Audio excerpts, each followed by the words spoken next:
French Revolution overturned centuries of monarchy and upended France's old societal order. The Revolution of France from 1789 to 1799 marked the beginning of a political and societal change in the country. Among many characters in the revolution, King Louis XVI and Maximilien Robespierre were two of the most prominent figures during this time period, for better or for worse. Louis XVI, if you weren't aware, is dead. He has been since his guillotining in 1793. Max was a lawyer and radical revolutionist who terrorized the streets of France in a period aptly named the Reign of Terror. Finally, we'll look at the Ancien Régime, or as I'm going to call it, the Ancien Régime, the political system in France prior to the revolution.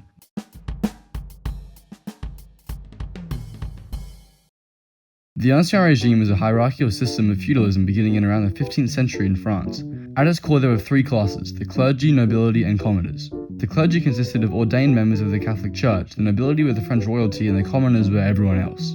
Similar to your classic feudal system, it heavily favored the higher estates. An example of this is taxes. The first and second estates were exempt from them, while the third had to pay 5% of their annual income. I'm sure some people nowadays would kill for that price, but salaries suffered back then. There was also a tax on salt to the 1940s, but that's pretty irrelevant for now. The inequality of the regime, along with ideas of enlightenment, liberty, and equality, bore the perfect grounds for a revolution.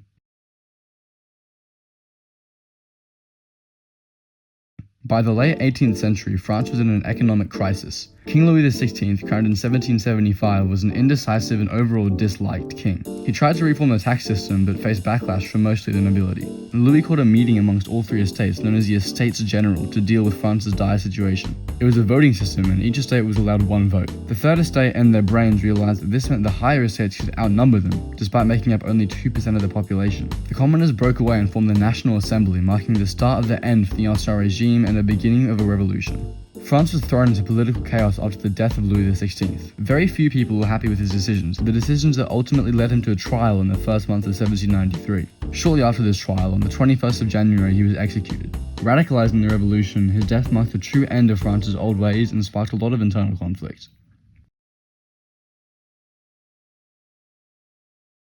During the chaos of the revolution, a lawyer called Maximilien Robespierre decided he wanted to help bring France to equality. He was born on May 6, 1758 and was a lawyer and politician who became one of the most influential leaders during the French Revolution. An eager advocate for the rights of the Third Estate, he was with a number of other politicians who believed the same thing, called the Jacobin Club. This political club was based heavily on ideas of rational change and equality.